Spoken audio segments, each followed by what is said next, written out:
Hello मेरी YouTube family, कैसे हो आप सब। सुबह सुबह तो ठंड के मौसम में ना मैं कहती हूँ रजाई से निकलना ही इतना मुश्किल हो रखा है ना, बहुत ज़्यादा। इतनी ठंड लगती है कि हिलने को मन नहीं करता, दिल करता है और थोड़ी देर सो जाएं, और थोड़ी देर सो जाएं और थोड़ी देर सो जाएं। लेकिन मैं उठी हूँ, उठ के नहा धो के मैं मंदिर गई हूँ। मैंने कहा चलो मंदिर जा आती हूँ, माथा टेक आती हूँ। मंदिर जब गई हूँ तो वहाँ पे बहुत अच्छी सी पूजा हो रही थी और इतना मन खुश हुआ, तो वहाँ से मेरे को प्रसाद भी मिल गया। सुबह का नाश्ता तो मेरा प्रसाद से ही हो गया, मेरे को इतना अच्छा लगा और बहुत टेस्टी था ये प्रसाद जो मुझे मिला है। मैंने आज बिल्कुल मंदिर जाने का नहीं सोचा था, सिर्फ यही था कि नहा धो लूँ और माथा टेक लूँ। लेकिन मेरे अपने आप पाँव मेरे मंदिर की साइड चल दिए। जैसे कहते हैं ना, कुछ अच्छा होना होता है तो भगवान अपने आप खींच के ले जाता है। और मुझे नहीं पता था वहाँ पे पूजा हो रही है आज देवदत्त महाराज जी की। उनकी पूजा इतने ज़ोर शोरों से हुई कि बहुत अच्छा लगा। और मैं अचानक पहुंची। देखो किस्मत की बात कि मुझे भगवान ने वहाँ पे ले जाना था और मैं नहाई धोई और अपना चली गई। और घर में मैंने हमने दिया बाती ही की, नहीं तो मैं घर में पाठ करने बैठ जाती हूँ, फिर चाय पीने बैठ जाती हूँ, बहुत और काम करने बैठ जाती हूँ। तो लेकिन आज मन हुआ कि नहीं, चली जाऊँ। अपने आप अंदर से खींच पड़ रही थी कि मैं जाऊँ।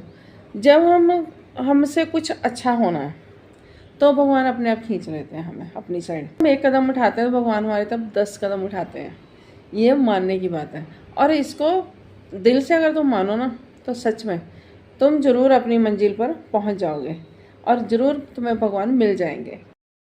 देखो जी, नाश्ता पानी तो अब हो गया। नाश्ता पानी होने के बाद ना अब लग जाओ अपने काम पे, अपनी ड्यूटी शुरू। हमारी जॉब तो यही है कि सुबह उठो, अपना पाठ पूजा कर लो, चाय पानी पी लो, तो उसके बाद अपना सारा दिन ड्यूटी पे लग जाओ। रात के 10 बजे तक तुम्हारी ऐसे ही ड्यूटी चलती रहेगी। तो मैंने तो सबसे पहले मशीन में कपड़े डाले हैं। मैंने कहा पहले कपड़े डाल दूँ मशीन में, ये जब तक होएंगे तब तक मेरा फिर बाकी डस्टिंग वस्टिंग हो जाएगी। तो फिर ये क्या, धो धो के कपड़े सुखाए हुए थे बाहर और रात को फिर उतार के ऐसे ही बेड पे रख देते हैं। फिर सुबह उठ के इनकी तय वगैरह लगाओ, इनको संवारो, इनको। बस यही ही एक लाइफ है। जब तक बहू नहीं आ जाती ना, तब तक तो मेरे को ना ऐसे ही काम करना पड़ेगा। जब मेरे बच्चों की शादियां हो जाएगी ना, फिर थोड़ा मेरे को रेस्ट मिलेगा। तो पर मुझे नहीं लगता कब रेस्ट मिलेगा। बहुएं भी आजकल जॉब वाली आती हैं तो वो भी क्या करती है, सासू माँ को ही काम पे लगाई रखती हैं। देखते हैं अब क्या होता है। तो मेरा है इरादा कि मैं अपने बच्चे की शादी करूं जल्दी से और मेरे को भी कोई सहारे को मिल जाए। तो सबसे पहले तो है कि अपना घर ले लें। घर लेने के बाद फिर हम अपने क्या कहते हैं कि बच्चों की शादियां करूं, ताकि बहुएं आए तो अपने घर पे आए या रेंट के मकान पे ना आए। तो अब मेरी सबसे ज़्यादा यही ज़रूरत है कि सबसे पहले घर लूं। घर लेने के बाद मैं बच्चों की शादियां करूं। और तब तक तो मुझे काम करना ही करना है। और मैं अब लगी हूँ कपड़ों की तह लगाने। डस्टिंग मेरी सारी हो गई।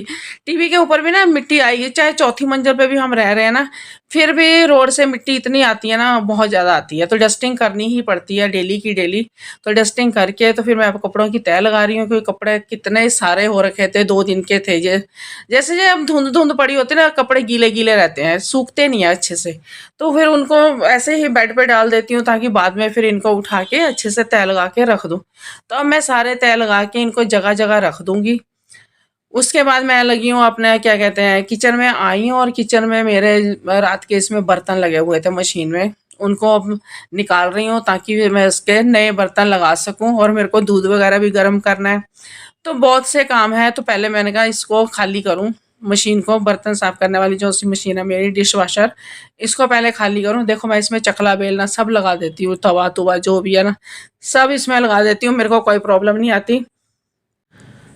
दूध के 2-3 पैकेट इकट्ठे हो रखे हैं। सोचा इसको गर्म कर लूं और गर्म करके कल इसकी खीर बनाऊंगी। कल एक तो नया साल आने वाला है और कुछ मीठा भी हो जाएगा। तो सोचा इस दूध को अच्छे से सेट करके रख लूं, गर्म करके रख लूं, ताकि ये खराब ना हो। तो फिर कल इसकी खीर बनाऊंगी। तो आज तो मैं बनाने लगी हूँ टी, कैरेमल टी। मैं उसकी वीडियो आपके साथ शेयर करती हूँ, आप देखना कितनी टेस्टी बनती है वो टी। आजकल ना ये नए तरीके की चाय चल रही है ना, तंदूरी चाय भी कोई इसको बोलता है, और कोई इसको कैरेमल टी बोलता है, कोई इसको कुछ बोलता है, कोई कुछ बोलता है। तो चलो हम वही बनाते हैं। कैरेमल टी कैसे बनती है, बहुत ही टेस्टी वो बनती है। मैंने एक बार पहले ट्राई की है, मेरे को अच्छी लगी वो बनाने पीने में। तो मैंने कहा चलो आपके साथ भी मैं ये रेसिपी शेयर करती हूँ। तो चलो आप पियोगे मेरे साथ कैरेमल टी? आइए चलो पीते हैं कैरेमल टी। तो मैं बनाती हूँ कैरेमल टी। ये ना रेस्टोरेंटों में इतनी महंगी महंगी मिलती है और घर में हम इसको 5-10 रुपए के बीच में ही बना लेंगे, और बाहर ये मिलेगी हमें 150-100 की ऐसे मिलती है। तो कॉस्टली चीज़ें तो है, लेकिन उनका टेस्ट भी फिर कॉस्टली है, तो उस हिसाब से वो कॉस्टली है और बहुत बढ़िया लगती है मैं कहती हूँ पीने में। तो चलिए आज मैं आपको जरूर बना के पिलाऊंगी और आप फिर मेरे को बताना कि कैसी लगी है, ठीक है। आप भी अपने घर में ट्राई जरूर करना मेरी रेसिपी के हिसाब से, ओके। तो चलिए कैरमल टी बनाने के लिए सबसे पहले हमें कैरमल बनाना है। तो वो कैसे बनाना है, हमने एक पतीला लिया है, उसमें मैंने चीनी डाली है, उसको गैस पे रख के चला दिया और उसमें मैंने चीनी डाली है। चीनी अच्छे से मेल्ट हो जाएगी, ये एकदम से ब्राउन हो जाएगी ना, तो फिर ये कैरमल बन जाएगी। इसको थोड़ा स्लो में करना पड़ता है, तेज़ में करेंगे तो ये जल जाएगा। तो गैस को हम धीमे से रखेंगे ताकि ये आराम से कैरमल अच्छा सा बने। तो ये कैरमल बहुत ही बढ़िया बनता है जब हम इसको बनाते हैं ना।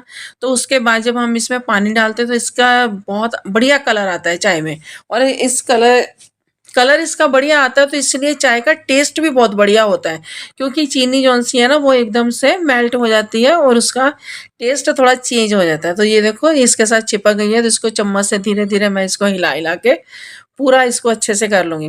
तो अब उसके बाद मैंने इसमें डाली है चाय पत्ती। मैं उसकी वीडियो में से स्किप हो गई है, मुझे पता नहीं चला कैसे। तो इसमें मैंने फिर 2 चम्मच चाय पत्ती के डाले हैं। तो आप कोई भी चाय पत्ती डाल सकते हो। मैं आपको दिखा रही हूँ कि मैं इसमें चाय पत्ती मैंने डाली है। तो इधर मेरा दूध भी उबल गया, तो मेरे को डर था कहीं पतीले से बाहर ना आ जाए, तो हमेशा मेरे साथ होता तो ऐसा ही है। तो एक साइड मैंने अब रख दिया दिया, जो हम दिया दिवाली पे लेके आए थे, उन्हीं को अच्छे से धो के उसको अच्छे से सुखा लिया है। तो उसके बाद हमने इसको गैस पे गरम करने के लिए रख दिया है। तो ये दिए हमारे बहुत काम आते हैं, इन दियों में हम तड़का भी लगा सकते हैं। एकदम इसमें ना सौंधी सौंधी मिट्टी की खुशबू आती है, तो बहुत ही अच्छी लगती है। और इसी का ही चाय में वो कहते हैं तंदूरी चाय इसी से ही बनती है। तो इसको वैसे तो वो कुल्हड़ मिलते हैं ना, कुल्हड़ से होता है, तो लेकिन मैंने ये लिया। दूध हम चाय में उतना डालेंगे जितना हमने पानी डाला था। जैसे हमने 1 गिलास अगर वो डाला है तो 1 गिलास ही हम दूध डालेंगे। फिर ये दिए को हमने पतीले के बीच में डाल दिया। तो ये दिया जब उसके अंदर गया तो वो एकदम से जैसे धकार लगता है ना, उस तरीके का ये उबाल उबाल उसमें आ जाता है। तो वो तंदूर का टेस्ट इसमें जैसे आ जाता है ना, वो चीज़ हो गई। तो देखो ये कैसे इसमें चाय उबल रही है तंदूर में, है ना, वो दिए में। तो देखो ये इसका टेस्ट सारा इसमें चला गया। तो इस टेस्ट को ही तंदूरी चाय बोलते हैं। और कैरमल टी तो वो जो हमने कैरमल बनाया था वो हो गया, और तंदूरी टी ऐसे हो गया। तो इसको दिए को अब हमने निकाल दिया। तो अब हमने इसको कपों में चाय को अच्छे से डाल लिया। तो वैसे अगर हम उसमें दूसरे पतीले में छान के अगर उसको दिए को बीच में डालते तो भी ठीक था, तो भी तंदूर यानी कि मेन तो तंदूर का टेस्ट देना है। तो वो हमने ऐसे मिट्टी का जौन सा भी बर्तन है उसी से ही हम दे सकते हैं, तो वो टेस्ट एकदम से बढ़िया आ जाता है। चलिए पीते हैं कैरमल टी और तंदूरी टी। इसको तंदूरी चाय भी बोलते हैं और कैरमल चाय भी बोलते हैं। ये दिए जो से हमारे दिवाली पे आए हुए हैं, इन्हीं को हम यूज़ करके हम ये वाली चाय बना सकते हैं बड़े आराम से। इसमें इलायची अदरक भी डाल सकते हैं, लेकिन ये सिंपल ही अच्छी लगती है क्योंकि कैरमल की बनी हुई है ना। इसमें इलायची अदरक का इतना टेस्ट नहीं आएगा जैसे ये हमारी इस चाय का ज़्यादा टेस्ट आएगा। तो ऐसे सिंपल चाय बनाओ और पियो, और बहुत ही अच्छी लगती है, और फैमिली को पिलाओ, मज़ा ही आ जाता है। मैं ट्राई करके देखती हूँ, बहुत बढ़िया चाय बनी है। मैं कहती हूँ ढाबे रेस्टोरेंट भी इसके सामने फेल है, क्योंकि ये चाय का टेस्ट ही इतना बढ़िया है, बहुत अच्छी है एकदम। ड्राइवरों के मतलब की चाय है, जैसे ड्राइवर गाड़ी वगैरह चलाते हैं ना, तो उनको होती है कि हमें एकदम से कड़क चाय मिले, तो ये बिल्कुल कड़क चाय है और बहुत टेस्टी चाय है। तो आइए पिए कड़क चाय। चाय वाय पी के ना अब करेंगे नए साल की तैयारी, क्योंकि अब कल 31 है, तो नया साल स्टार्ट है। तो अब उसकी तैयारियां करनी शुरू करेंगे, थोड़ा सा घर को सजाएंगे, थोड़ा सा कल बताएंगे नई वीडियो में कैसा हमने एंजॉय किया। तो इस वीडियो को तो मैं यहीं पे ख़त्म करती हूँ, और अगली वीडियो में मिलते हैं एक बढ़िया सी सजावट के साथ और बढ़िया सी कुकिंग के साथ। हाँ तो चलिए देखें कैसे हमने एंजॉय किया। अगली वीडियो ज़रूर देखना। Okay bye.